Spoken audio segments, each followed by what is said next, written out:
langsung di dispersion rotation, ketumpuk jadi satu kena Thousand Pounder, buyar. Secara nggak langsung gini, low-nya itu dipok terus. Dipok terus. Low-nya dipok terus, kayak akanya dipok Akai. terus, gak peduli apapun yang terjadi, kayak ya udah lu mau loncat sini, gue pok.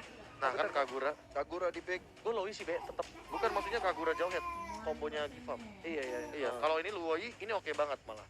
Loi Akai. Oke, Loi Akai. Loi Akai. Dan last pick dari Geek Fam KB? Yisun sih. Dari Geek kan? Iya. Yes, Yes, gue juga YSS. Iya, Yisun Sama-sama. Kan tadi kan kami bilang kalau misalkan Roger Yisun bandnya Ararkyoshi udah secure banget, tapi ternyata mereka melakukan band terhadap Hayabusa. Wow, bentar. Ada shadow pick nih Uranus. Sebenarnya gini, Loi. kayaknya power Geek Fam dengan YSS-nya itu mereka itu lebih mending ketemu YSS dibanding Roger. Mungkin dia nggak mau snowballing, ngerti gak? Iya, nggak mau Roger tuh snowballing. ya marksman, menurut gua marksman tertebel nggak sih Roger? Karena kan dia sama Iya. Vector. Punya durability dari Dibanding- transformnya itu. Dibandingkan yang lain. Oh, kalau Brody kecuali kan itemnya beda ya, Iya, beda. kasusnya beda ya. Pengecualian ya. Iya. Kecualian lah, special case kalau yang itu. Maksudnya Ya. ability basic sebelum item. Iya, Roger iya. itu paling tebal menurut gua. Ya tapi balik lagi di sini kita sudah mengamankan Luoi dan Lancelot. malah ini yang nggak di-expect Ji. Malah ini yang nggak di-expect. Ini tadi sempat gue bilang sih sebenarnya ketika Roger ataupun nanti Yisun yang di ban kayaknya bakal ada Lancelot ya. Tapi walaupun ternyata Hayabusa dan Roger tetap Lancelot yang di pick. Oh, tapi tetap remember YSS, sih, bro. iya Tetap sama. YSS kenapa? Karena dia punya Traceless. Kalau misalkan Lancelot mau nggak mau dia harus main agresif, tapi lawannya adalah Luoi. Luoi dari Vin ini tahu sendiri kan, ini pusat gravitasi. Water coy. dispenser, bro. Water dispenser. Tinggal pilih kalau loinya mau air panas, air hangat. Air panas yang hitam, air panas yang hitam, air dingin yang putih. Air dingin yang putih, Air benar panas, air makanya. hangat apa bedanya, Oji? Tapi permasalahannya ya Ji ya, yang seperti yang aku bilang tadi, ketika Luoi-nya sudah diamankan terlebih dahulu, ini kalau misalkan playstyle-nya masih sama persis, mereka nggak bisa. Mereka harus ubah sedikit dengan gameplay yang lebih dia pick off, tapi Jauhead-nya harus lebih aktif sama Freeze. Yes, jauhnya Tempel. juga harus pas. Kalau tadi Karena kan Freeze-nya sendiri ditinggalin, kalau ini harus ditempel. Singkat aja dari Oji dan KB, Gua RRQ or GFM. lebih ke arah hierarki. Iya, di game ketiga sama. Oke, RRQ semua dari para caster. Oke, kita bakal langsung masuk saja ke game yang ketiga kali ini. Apakah hierarki akan membalikan kemenangan mereka ataukah dari tim Geek Fam yang epic comeback seperti BTR dan juga tadi ya. Iya, seperti game antara Betar dan juga Genflix. Aerowolf. Oh, Tapi kayaknya bakal sengit banget di pertandingan hari ini. Semuanya 3 match seru banget nemenin kalian Betul. di Jumat malam hari ini. Dan jangan lupa besok masih ada juga MPL dari hari Sabtu dan juga Minggu. oh my god, Jauhead dari Zones bagus banget. Gak ada yang ngira kalau dia berhasil mendapatkan satu buah orange buff dari seorang Albert. Wow. Tapi untungnya Albert berhasil mendapatkan satu buah powerful buff terlebih dahulu dan R7 bakal lebih di GB dulu. Iya, Nih, ada game pause. R7-nya beda nih. Kayaknya R7-nya bakal lebih di GB karena dia menggunakan Benedetta dan posisinya di gold lane lagi. di God Lane. R7 itu kan offlaner, tapi Iya. kali ini bakal coba diganti ke arah gold laner. Berarti Uranusnya akan menjadi ngisi XP lane nggak sih? Iya, dan itu akan dimainkan oleh seorang Whiskey. Iya, ini sebenarnya agak tricky juga menurut aku. Karena kalau kita lihat sendiri Benedetta harus berhadapan dengan seorang Wen. early. Jujur, Benedetta gue. Benedetta. Gue Benedetta di early ya. Jauh sih. Benedetta. Kalau early pokingnya Benedetta lebih sering. Iya, tapi Warnanya harus sabar sih. harus sabar. Nah itu maksudku. Kalau misalnya dari Wen-Wen bisa menjaga jarak dengan baik dan benar, aku rasa ini yang bisa merubah keadaan juga. Sama jangan lupa kalian semua buat yang mau kirim-kirim salam mumpung lagi ada sedikit technical issue kemungkinan besar kita bisa bacakan. Jangan lupa untuk kirim ke KBGGWP, Gio Joshua, Ranger Emas dan di bahasa Inggris juga ada kakak-kakak kita yaitu Kakak Wawa, ada Cimomo dan juga ada Thalia. Ini pengecualian yang cukup menarik ya kakak Wawa itu. Kenapa sih? Masih muda loh dia kayaknya dengan pimpingnya dia tuh. Iya, masih muda. Cuma Jiwanya yang muda. Jiwanya. Usianya Iya. jangan diomongin karena kita bakal langsung masuk ke dalam in-game. Tentunya masih di Geek Fam versus Ararki Hoshi sebagai tim tuan rumah. Yap. Akankah Geek Fam memantapkan dirinya dengan kemenangan 2-1 atau Ararki Hoshi akan membalikan keadaan Gio Joshua? Iya. Apakah RRQ masih bisa menunjukkan kualitasnya sebagai sang juara bertahan paling kuat di Indonesia atau Geek Fam bisa merubah perspektif itu di mata masyarakat. Yang kali ini kita udah lihat Zun saling berhadapan dengan Psycho. Yang kali ini Psycho menggunakan Akai-nya kembali seperti di game pertama tadi. Yang luar biasa Akai dengan flicker tentunya dan juga Hurricane Dance yang akan kita tunggu bersama-sama saudara Oji. Iya, bukan hanya itu aja. Ternyata dari game Geek mereka masih dengan meta yang sama, dengan agresivitas cukup tinggi dari Geek yang cukup mengagetkan untuk gue pribadi. Gue benar-benar kaget banget Geek bermain seperti ini dan konsisten di 3 game. Ya. Dan itu yang harusnya dilakukan oleh tim-tim lain yang misalnya mereka gak takut siapapun lawannya itu. Iya. Jangan ada sampai buff nama. Dan bahkan Finn seperti yang gue bilang, Udah dia mulai. punya dendam pribadi kayaknya dari Prince ini terhadap seorang Finn. Dia akan menunjukkan kapabilitasnya sebagai salah satu support terbaik yang hadir di FPS Season 7 Gio. Benar banget, dan Turtle yang pertama sudah hadir tengah-tengah line off dan bisa diamankan oleh BBW dengan Lancelot-nya. Kali ini Albert sedang berusaha menggunakan segala kemampuannya untuk mendapatkan purple buff. Tapi sementara itu kalau kita lihat R7 masuk dengan roamingnya ke arah mid. Sudah mulai ada serangan mencoba untuk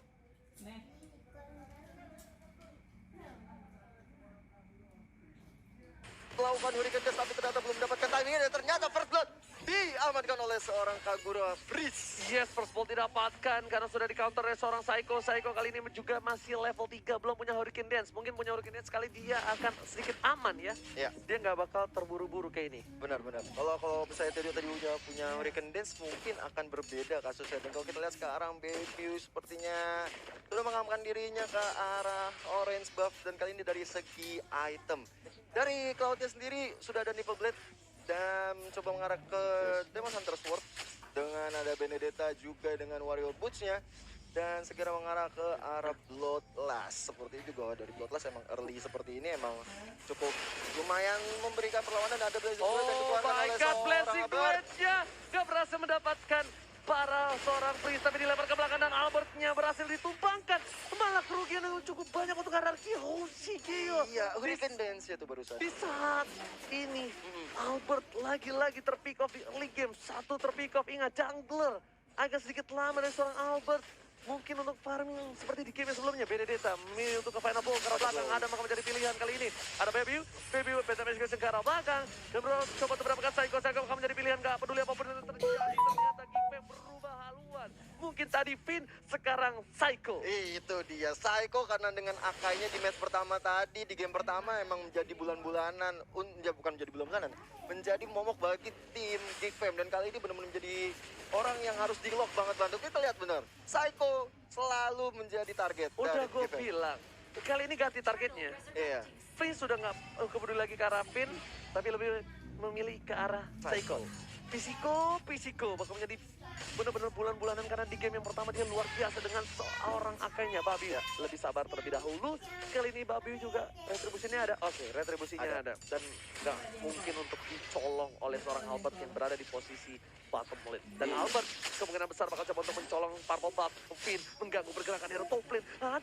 Kayaknya ada memilih untuk lebih sabar untuk farmingnya. iya, ada Psycho yang diejektor oleh seorang Zeus kan kali ini masih mencoba untuk melakukan rotasi dari mid, ambushnya menuju ke arah bottom lane. Oke, tapi kali ini kita lihat para permainan dari RRQ. Mereka masih bertahan, sedangkan Adam kayaknya sudah berada di 3000 gold. Dan R7 bakal mencoba untuk mencuri posisi satunya. Dan bottom lane, Whisking masih ada Purify. Dan masih berhasil untuk kabur. Di arah top lane masih mau lebih dari R7. Dan karena belum dikeluarkan. Hanya Des saja yang dikeluarkan oleh seorang R7. Iya, karena kalau kita lihat dari sekarang dilakukan oleh seorang Finn ya, masih belum mau ngambil inisiatif penyerangan terlebih dahulu ya. Betul banget, sembarang betul. Kali ini para pemain dari tim Arranger Blazing duet di arah mid lane hanya untuk kali ini ada seorang Albert. Lebih sahabat terlebih dahulu. Baby mengambil urusan demi seorang Albert. Renty juga masih bertahan. Ada satu one dispersion dan juga rotation membuat seorang Zoom terkena damage cukup banyak. Finn pertukaran cukup adil kayaknya dan satu wall flame shot almost is never enough. Iya, hampir memang tidak pernah cukup untuk mendapatkan satu kill terhadap lawan-lawan. Dan kalau kita lihat sekarang udah ada Adam yang mengambil objektif gaming ke arah gold buff-nya. Dan kali ini Albert, ini sebenarnya agak cukup berat ya bagi Albert karena Ya. seorang Psycho menjadi target dari tim Geek Fam. Otomatis Albert harus mencari cara untuk bisa survive tanpa adanya seorang Psycho menurut Profesor KB bagaimana? Kalau aku sih melihatnya gimana mereka mencoba untuk bermain pelan-pelan ini sih, pelan-pelan kiting sih dari RRQ Hoshi. Kalau misalkan emang mereka mau mengembalikan keadaan, Iya. main bush adalah jawabannya. Tapi balik lagi, Geek Farm ini punya freeze. Freeze ini akan selalu ngecek bushnya. Itu poin yang sangat-sangat apa ya, bisa dimaksimalkan banget bagi tim Geek Farm di game yang ketiga. R7, hati-hati ternyata Vin yang dilempar ke arah sana ejectornya. Asap Bobos belum dikeluarkan. Rotation dan juga dispenser sudah dikeluarkan. Vin setengah darah dan bakal di cover habis-habisan oleh para pemain dari tim RRQ Hoshi di arah top lane. Gak jadi untuk mendapatkan satu buat turtle. Albert setengah darah tarik dan ternyata seperempat ini bakalkah dia bertahan? Harusnya bisa bertahan. Coba dikejar, nggak peduli. Albert mau kemana? Nggak bisa pulang langsung landing gue. Ternyata Albert salah jalan.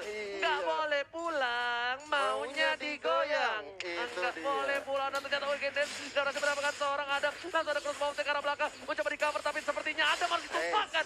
Akhirnya Adam diamankan oleh tim RRQ Hoshi di arah top lane tapi harus memerlukan 3 bantuan. Bener banget, 3 untuk melawan 1 orang. Dan sedangkan kalau kita lihat dari PW tadi udah mencoba untuk mengambil objektif ke arah turtle, tapi ternyata agak sulit untuk bagi tim Geek Fam mencoba mengambil turtle. Tapi kali ini adalah momentum yang bagus untuk mengambil turtle menurut aku. Tapi di situ ada Psycho dan juga Baby yang mencoba mengambil purple buff milik seorang Albert. Dihindari dengan satu buah yang overturn dan diamankan oleh seorang Loyfin. Bakal coba dihindari dengan flee-nya tapi ternyata nasib belum beruntung karena seorang Freeze. Battle Shotion ke arah belakang, nggak memberikan damage terhadap seorang R7, masih bisa di-immune. Babiu masih coba untuk head to head menawan seorang R7. R7 kepentok kali ini menuju ke arah Tatum. Ada satu buah Hurricane Storm keluarkan Blazing Duel dengan satu barang retribution. Diamankan laser Papil. Papil permainan yang luar biasa. Menuju ke arah seorang Albert. Nggak peduli apa yang terjadi, tapi ternyata Hurricane yang diamankan seorang Whiskey. Babiu udah berhasil mendapatkan turtle. Masih mencoba untuk masuk, tapi ternyata benar, lagi-lagi birahi membunuhmu. Bener banget, nafsu benar-benar membunuhmu. Dan kalau kita lihat dari R7 sudah langsung mengambil objektif ke arah top lane-nya. Mendapatkan outer turret yang pertama di top lane dan ada Redvi yang mencoba untuk menghadang. Tadi Paku itu sebenarnya rotasi cukup jauh ya Uji. Ya. Dia dari bottom lane, tiba-tiba udah sekarang udah di atas, jauh banget jalannya. Jauh banget jalannya dan Albert bakal coba untuk mendapatkan satu buah turret di arah bottom lane. Lihat siapa yang mencoba dilempar Albert ke atas tapi ternyata nggak berhasil memilih seorang Psycho lagi-lagi dengan Thousand Powder bersama dengan flickernya. Crossbow telah dikeluarkan, Psycho bakal ditumbangkan. Masih ada 1 detik tambahan dari seorang Adam. Adam ternyata nggak bisa memberikan damage dengan cukup banyak, bahkan di situ Albert yang berada di posisi yang diuntukkan. Satu hit terakhir nggak berhasil digapai oleh tim RRQ Hoshi. Bottom lane sedangkan Brisa menuju ke arah seorang Finn, tapi Finn membalikan keadaan dan bahkan jebating untuk seorang Frieza. Itu sebenarnya yang dilakukan oleh Freeze itu harusnya nggak perlu ya Uji. Tapi diam-diam Paku itu nggak bisa mendapatkan Albert kali ini tanpa diduga-duga. Sekali lagi range dan benar-benar jauh banget rotasi dari top menuju ke bottom lane Itu untuk mendapatkan definisi 1 kill. tiba-tiba cinta datang kepadaku. Definisi turun gunung itu. Turun Iya, gunung, bro. Turun gunung bener, dari tiba-tiba dia ada di bottom lane untuk menghajat. Tapi aku concern banget sama Vince yang dari tadi emang bener-bener diincar sama seorang Freeze. Cuma kita tahu sendiri bahwa Finn ini memiliki absorb damage dari dispersion, Yes. sehingga hal tersebutlah yang membuat kesulitan untuk cari Freeze. Crossbow offset telah dikeluarkan menuju ke arah R7. R7 harus tumbangkan, ada ejector dan diamankan oleh seorang Adal. 3 player langsung mengamankan seorang R7 di arah mid lane. Meanwhile Frieza masih sabar menunggu momentum, tapi lihat Redvi menuju ke arah seorang Pisiko, bakal coba ditonjok dan pandanya memilih untuk mundur terlebih dahulu dengan Thousand Pounder. Ditampol Jim, di uppercut, the knockout strike memiliki damage yang cukup besar. Bahkan seorang Pisiko sendiri harus mundur. Profesor Retribution diamankan, Fabio hanya terlalu offset dan maka blessing duet diamankan seorang Albert. Albert akan mendapatkan 2 poin tambahan kali ini di arah bottom lane. What a play, sang baby alien menunjukkan taringnya. Dan Frieza pun menjadi pilihan dari para pemain dari tim RRQ Hoshi di arah belakang sana. Iconic telah dikeluarkan dan lihat Friezanya tumbang, 3 player tumbang dan tandanya Babalord yang terhormat terbebas kali ini bakal bisa diamankan oleh tim RRQ Hoshi. Betul sekali, dan Lord yang udah hadir tengah-tengah kita akan segera dijadikan objektif pertama dari RRQ Hoshi. Sebelumnya Albert mencoba untuk mengambil dulu purple buff dari Gifep dan mengambil objektif ke arah mid-nya terlebih dahulu. NOD juga diamankan oleh seorang Loi tentunya. Dan kalau kita lihat ini benar-benar suatu hal yang gak expect banget, karena aku rasa Renvia harus tadi yang biasa dia melakukan rotasi, ini tidak melakukan rotasi seperti biasanya. Dan tadi seorang Lancelot dari Baby Win benar-benar offside banget untuk mengambil atau menyolong red buff atau juga orange buff milik seorang Albert. Oke, dan ini adalah sneak time. Yeay. Jika dapat memenangkan pertandingan ini akan menjadi kemenangan pertama Geek Fam atas RRQ Hoshi di MPL Indonesia. Wow, mari kita doakan yang terbaik untuk kedua tim yang sedang bertanding kali ini, karena menang atau kalah itu adalah hal yang sangat biasa di turnamen-turnamen. Iya, tapi itu cukup suatu kebanggaan sih memenangkan RRQ Hoshi. Pasti. Lihat Lowy-nya dengan 3 player dari tim RRQ Hoshi langsung ada. Crash Voltec yang cukup baik, tapi juga seorang Albert Bell untuk mundur. Tampakkan Saikonya menyelamatkan seorang Adam. Kali ini Sus di garis depan akan dilempar Vinanta Babofon, tapi masih ada Flicker di sana. Friza dengan flash sudah nggak berhasil mendapatkan siapapun. Ada terlalu offset, nggak punya satu buah Crash Voltec, tapi kasih yang miss dari seorang Baby. Baby harus mundur dengan satu buah pacarnya, nggak berhasil ngapa-ngapain, dan ini adalah blunder yang lakukan oleh tim Geek Fam. Wow. Geek Fam, what are you doing, brother? Tapi sebenarnya tadi itu ada key momen yang bagus sekali ya, ketika tadi rame-rame pada pindah ke atas. Sebenarnya di situ momen yang bagus sekali Oh my ketika god, Hurricane dan berhasil mencapai seorang Renvi. Renvi masih bisa bertahan, masih ada kena counter strike Flicker. dan masih bisa cover ke arah belakang. Tapi kali ini Bapak Lord terhormat yang sudah di-essence akan didapatkan oleh tim RRQ Hoshi tanpa ada kontes sama sekali. betul sekali, karena banyak sekali yang sudah harus menunggu respawn terlebih dahulu. 3 player dari Geek Fam harus berpulang, dan kali ini tinggal menunggu datangnya Bapak Lord yang terhormat. Kalau kita lihat sudah ada item yang akan dibahas oleh Bapak Profesor Tapi Kabir. entah kenapa Immortal langsung jadi jawaban dari Albert ketika dia tahu bahwa dari tadi teamfight selalu berlangsung, dan bahkan Albert ini sering menjadi target utama dari teman-teman Geek Fam. I don't know what happened, bener banget di arah top lane tadi ketika tiba-tiba Adam udah crossbow off tank, tapi ternyata masih dikejar. Kenapa? Iya, kenapa? Padahal itu udah satu-satunya momen di mana dia bisa selamat dari 4 hero sekaligus. Yang nyelamatin Ya. bahkan tau gak? Benar, Psycho. Psycho-nya yang Psycho. nyelamatin. Dan ini bisa dibilang ini kalau chat cewek udah dibalas Oka doang, tapi masih di chat tiap harinya. Yes, benar-benar masih Bisa gitu ya? dipaksakan. Tapi di arah mid lane Bapak Lord terhormat sudah loncat ke sana. Ada Lowy di belakang saya mendengar final blow-nya. Psycho masih mendapat satu, dua, shoot bahkan hilang kali ini di arah mid lane. Friza menuju ke arah seorang pin, apapun yang terjadi, tapi di cover dengan seorang Albert. 2 player sudah hilang dari DFM. Geek Fam ID benar-benar melakukan blunder tadi. Ini berdampak cukup parah di arah late game-nya. Iya, 2 turret terakhir sudah bisa diamankan oleh tim RRQ Hoshi, dan kali ini Renvi yang mencoba Oke. menghajar satu player di situ. Tapi tidak mungkin terjadi, saudara-saudara Bahkan sekalian. dipasang oleh seorang Adam, ada pula Sumbang, tersisa seorang Baby. Dan kali ini akan menjadi bencana untuk Geek Fam ID. Wipe out. RRQ Hoshi mendapatkan kemenangan 2-1. Rico tas kalau kata Bung Koret di arah sana. RRQ Hoshi melakukan comeback. Satu comeback yang didapatkan atas blunder dari Geek Fam ID. Iya, benar-benar pertandingan yang membuat kita melihat kualitas terbaik dari RRQ Hoshi. 2-1. Luar biasa banget. Psycho yang tadinya di awal-awal menjadi bulan-bulanan,